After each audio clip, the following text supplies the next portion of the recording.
Hi, good afternoon. Welcome to the marketplace. Coming up, Ghana expected to receive first tranche of IMF cash this week after board consideration of the country's program this Wednesday. The sacrifices that the countries had to make this last year, the difficulties that we're going, it may be that at long last we're going to see the beginning of the recovery. Because with the approval of the IMF, we're then in a strong position then to make other arrangements that will help our economy get back into a strong place. Government missed its ambitious Treasury bills target by about 15.9% as interest rates continue to surge marginally despite Ghana receiving assurance from its external creditors over debt restructuring. And pensioner bondholders expected to receive payment of outstanding coupons today after group reached an agreement with government. What we had agreed on is that the government is going to pay all the outstanding coupons on Monday. Okay. Including the coupons that will be due on Monday 15th. 2 more coupons will be due. And that is going to be added to the ones that are due for over 60 days. My name is Daryl Kwawu. Thanks for being with us. Details coming up.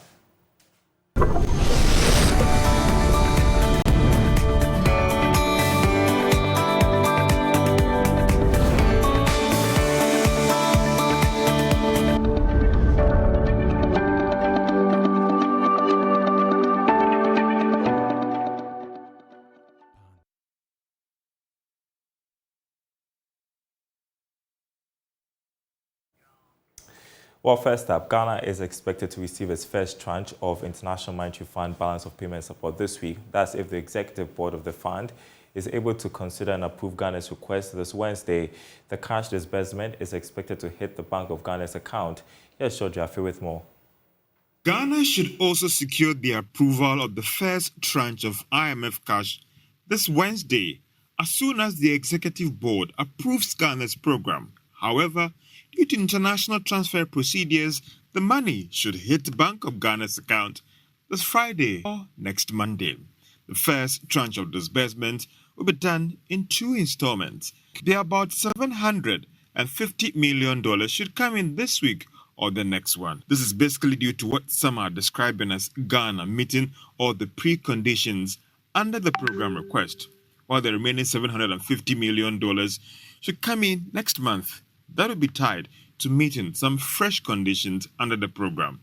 Ghana should get about $1.4 billion for this year as part of the first set of what some are calling cash transfers to the country under the IMF program. All the funds are going directly to the Bank of Ghana's account to support the country's balance of payment needs. The executive board of the IMF is looking at Ghana's program for approval after the country secured the required financial assurance last week from members that made up the G20 Common Framework, which includes China, and countries that made up the Paris Club. Well, President Kwawu says he's counting on the IMF board to finalize approval of Ghana's $3 billion bailout request this Wednesday. In an interaction with the leadership of the Catholic Bishops' Conference at the Jubilee House last Friday, an elated President Kwawu described the development as special, adding the move starts the recovery process for Ghana's economy. At long last, for our various issues with the IMF, we've today been informed that the last hurdle towards our agreement with the fund has been overcome, which is that the Paris Club met today in Paris at a meeting forming the creditor committee co-chaired by China, and it has okayed and approved the Ghana request of the IMF, and in fact put very strong words behind the approval. So it's fortuitous that that you should be here on such a day. I got the news barely, not even 2 hours, about an hour and a half ago, that this good news, and it means that hopefully next Wednesday the board itself will meet and give final approval to the Ghanaian demand. So the sacrifices that the countries had to make this last year, the difficulties that we're going, it may be that at long last we're going to see the beginning of the recovery. Because with the approval of the IMF, we're then in a strong position then to make other arrangements that will help our economy get back into a strong place.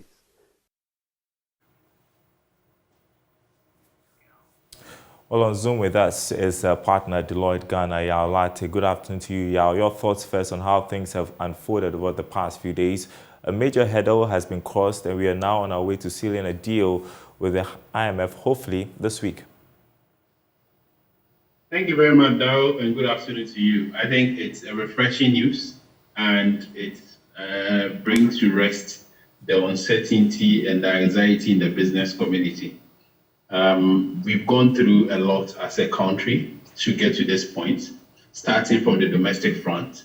We've had to go through a very difficult domestic restructuring, debt restructuring program. In addition to that, we've passed some revenue bills or revenue measures, including taxes and amendment of existing taxes, just so we could improve our revenue situation. So all of these are very difficult times for business community in Ghana.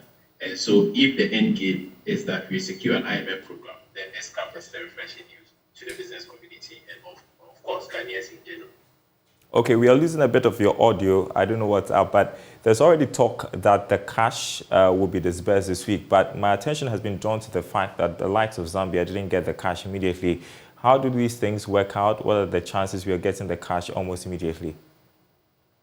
Yeah, so I think what we've heard is that Ghana's program, particularly this current program, it's more of a novel program or something of a novelty, because that is going to be more like a benchmark for other or similar programs going forward. So we may have negotiated a unique program which is not similar to what we've seen in other countries.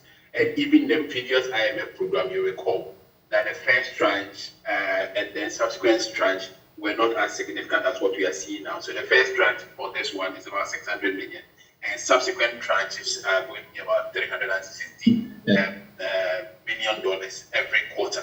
And so this is more like, to me, a novelty, and it's a refreshing in the sense that we are getting a significant amount of money from the onset of the program. And what this is going to do is to ensure that we have stability in our local currency, stability in prices, and also sufficient foreign reserves to show up our reserve, which of course has been going through some challenging times given the current situation that we find ourselves in. So we just heard the president say the release of the cash will fast-track economic recovery, but some analysts have warned the recovery will be gradual and painful. And that's a very good one. In principle, IMF tranches are linked to you achieving the benchmark that has been agreed. And the benchmark that has been agreed centers on the president of the institute mentioned commitment to reform by the government of Ghana and also our debt sustainability targets. If you are not working to these measures or metrics, debt sustainability targets, commitment to economic reforms, and the macroeconomic target, if you are not meeting those targets, you will not get the disbursement. So I think this is going to force us to keep to certain targets towards fiscal consolidation, reducing our debt GDP ratio to 55%, as has been discussed. If we are able to work to these targets, I think we should be able to assess the tranches on quarterly basis as has been agreed. Right. Is it too early to talk about how the cash should be used or where the money should be directed to? Yes, you're right. I think it is too early. And for me, if all the cash that's being disbursed be committed to things that in the long term help us manage our debt, one of the areas that we've discussed previously is put money in self-financing programs and projects that are self-financing. We are not, and obviously with the IMF on our back, we are not going to be putting our money in recurrent projects, things that are going to be spent over a short period of time and then get a benefit. Flagship programs that has the impact of transforming our economies are the things that we should be focusing on. And if you put our money in these things, we will recover from the program. I get the, like the president rightly said, it's a recovery program, and you win yourself out of World Bank or IMF programs. You don't stay in the program forever. And so for you to be able to win yourself out of the program, you have to invest in the right areas to be able to win yourself out of the program. All right, my last question. There are also concerns that the government has not disclosed a full program it is signing on to with the IMF. Is there a cause for concern? I don't think there's a cause for concern because you haven't secured the IMF program, you haven't secured the IMF board approval. The executive board approval will subsequently issue a statement which will detail or will outline the detailed program and what the key areas are, including what we call the conditionalities. At this stage, it's presumptuous to be talking about the details. I guess after the board approval, details will be made clear to the public. All right, Yaolate, always a pleasure talking to you, partner at Deloitte Ghana. Appreciate your time with us this afternoon. We want to move on now. Government missed its treasury bills target by about 15.9%, following an ambitious target of 3.33 billion cedis for the auction. Interest rates, however, continue to surge despite financing assurance to Ghana's creditor committee and at the G20 Common Framework. There is more in this Business Desk report. Government had set an ambitious target to primarily resettle maturities worth 3.33 billion cedis and use the rest to pay coupon payments of pension bondholders. However, it secured 2.80 billion cedis from the sale of the short-term securities.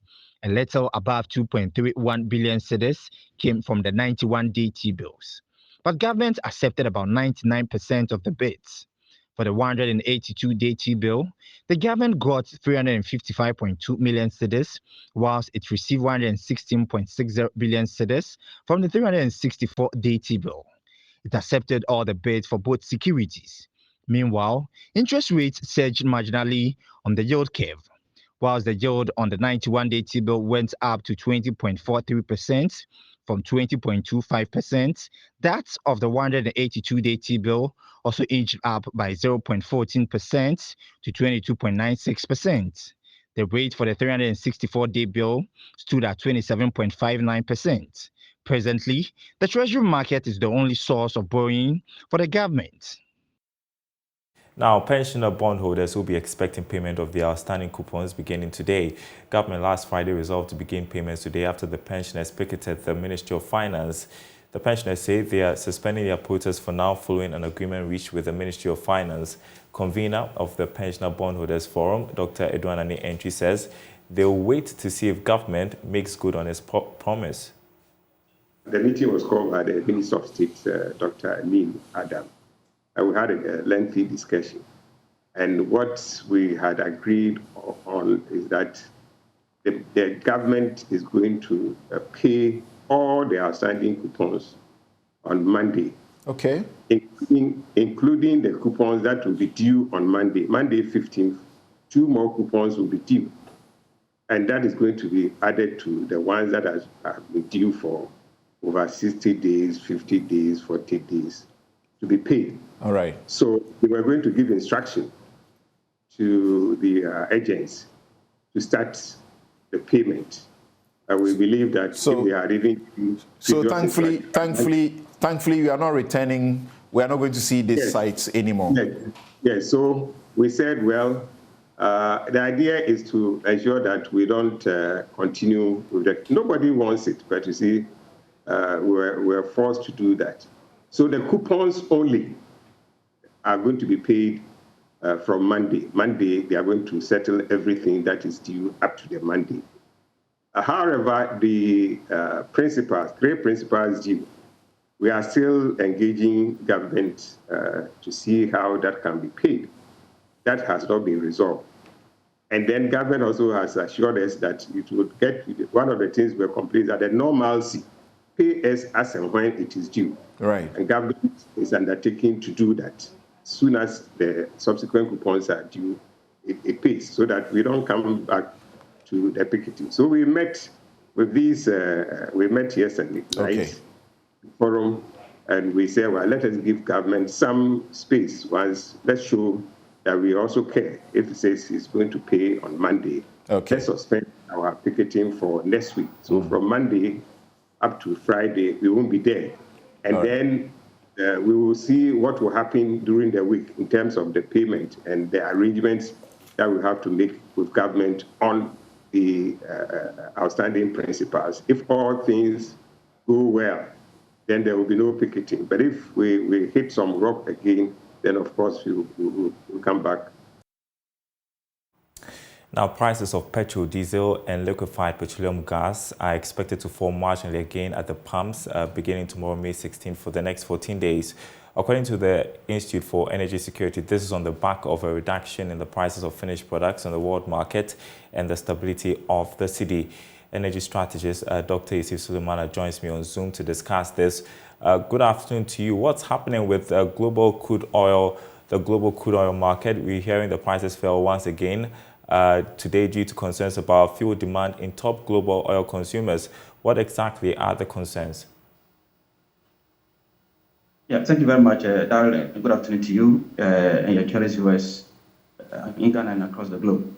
Indeed, we are experiencing a bit of volatility within the market, and if you notice, after the banking crisis happened in the US, when the two banks collapsed phenomenally, Silicon Valley Bank and then the signature banks, you notice the commodity market slumped, and that called for OPEC to, take an intervention of announcing the supply cut. Immediately after the announcement of the supply cut, oil market quickly slipped back to, the 80s.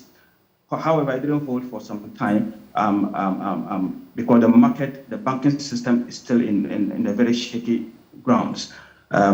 Because as we speak now, over the last few weeks, another bank collapsed in the US, making it like 3 banks, major banks that went down. And so if these things are happening, it brings a lot of pressures on the market. So that, if you notice that, and alongside with this, we still also have a lot of demand concerns, let's say recession fears within the spheres of US.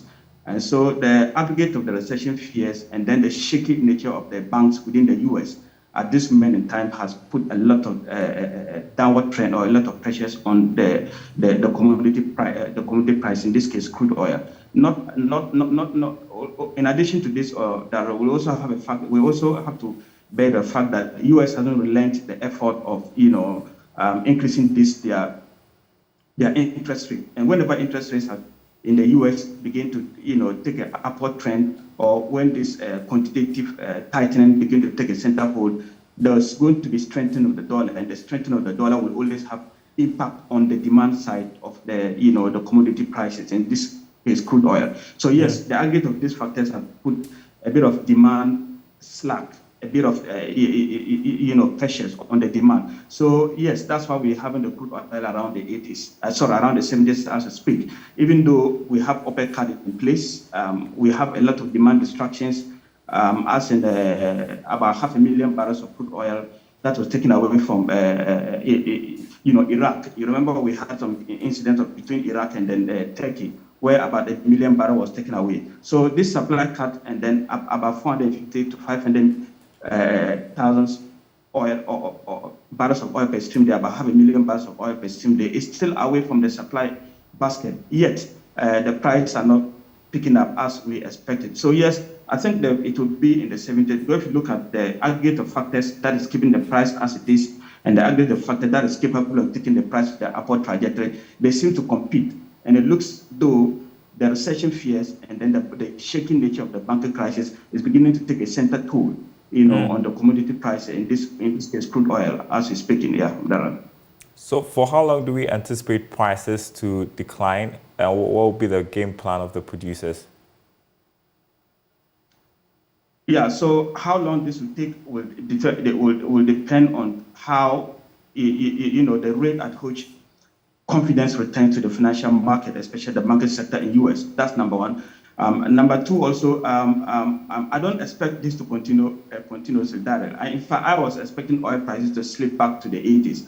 But if I look at what is keeping it now, the pressure that is keeping it now, Daryl, is just the slow demand in China. China has been the record for a force to reckon with in terms of what the commodity sells in the international market. So when there's a bit of demand slack in China, we do have that cascading impact happening in the commodity prices. Yeah, so I expect, if you notice even today, it began appreciating. We don't know how much it will go. So that's why I'm saying the market is still a bit shaky. We need to give it more time because these factors are so right. Both the factors in the bullish camp and the factors in the bearish camp, they seem not to compete seriously between themselves or among themselves. So for the banking sector, we need to see that we have a bit of confidence back. So if confidence gets back to the market speed, then I think we'll still will have demand picking up. Another factor that is also in the lurking there is the SPR. If you notice, the SPR has been it could be both a bullish and a bearish momentum within the oil market. If you notice, when the US attempted to bring down gasoline prices, they had to release some phenomenal amount of phenomenal volumes of hydrocarbon product, in this case, finished product, into the market. There is about 180 million, and that was so huge. Now, US is preparing to buy back this product because that's it's energy security for them, and that's their strategic reserve. So if US begin to buy back this kind of this quantum or make an attempt to buy back this quantum into the market, we'll likely see a pressure settling on demand again. We'll likely see pressure, demand propping up, and that will actually increase oil prices again. So yes, I still think that we still need to give it time because these factors could go the other way around. But what is clear is that OPEC will keep on making supply cuts. That has been their weapon, and they will continue to use it. And so, if I notice from where I sit, I believe that the demand side, the bullish momentum or sentiment that could propel the oil price to the higher trajectory, they look a bit more stronger.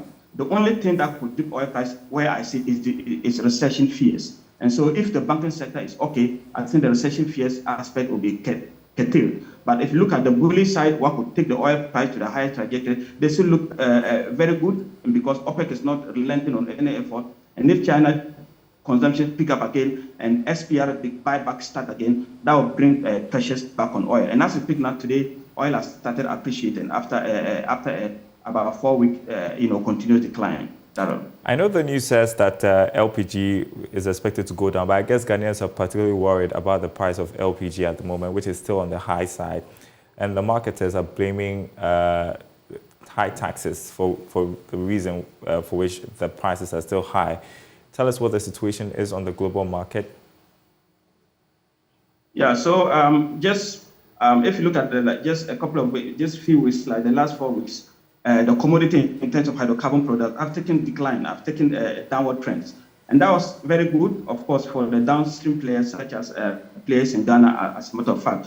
And so, and LPG is just one of the, LPG is also one of the commodities that is driven from crude oil. So once the raw material begin to take downward trajectory, of course, that is also going to impact that. But if you look at our part, apart from the commodity price, I think the taxes and then the exchange rates have been one of the factors that has contributed to what the consumer pays at the pump. And LPG in particular, I think the taxes, the players have always called on the government to look at the taxes. And they are not that, and I think it's a commendable call that the government has to look at, because if you look at LPG, it is something that we should be thinking about propelling the consumption of that, not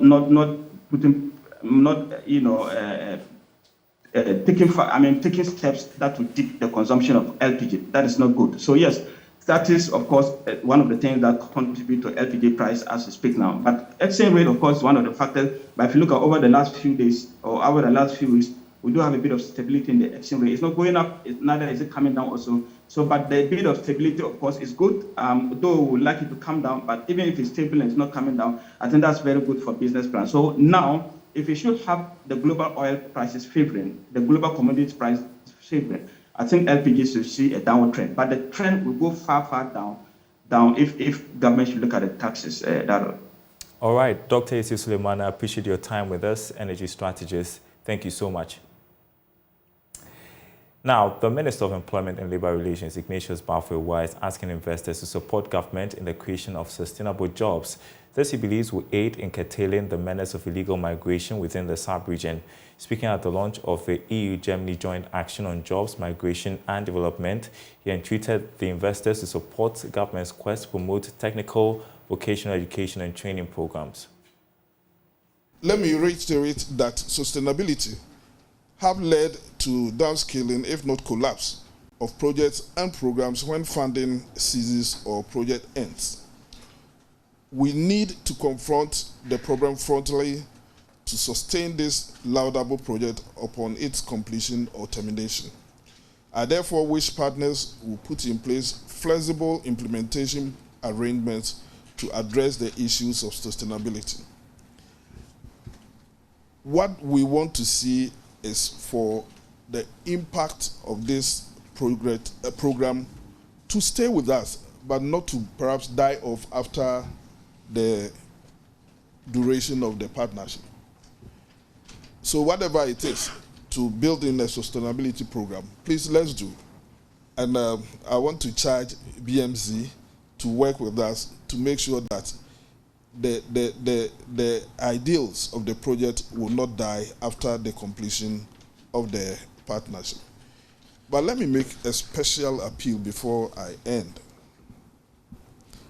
This one, I'm very passionate about it. The last time at the EU Day celebration, we were taking around the exhibition. And then anytime there's a program here, we are also equally taking around exhibition. I appreciate the contribution your countries are making to the development of Ghana.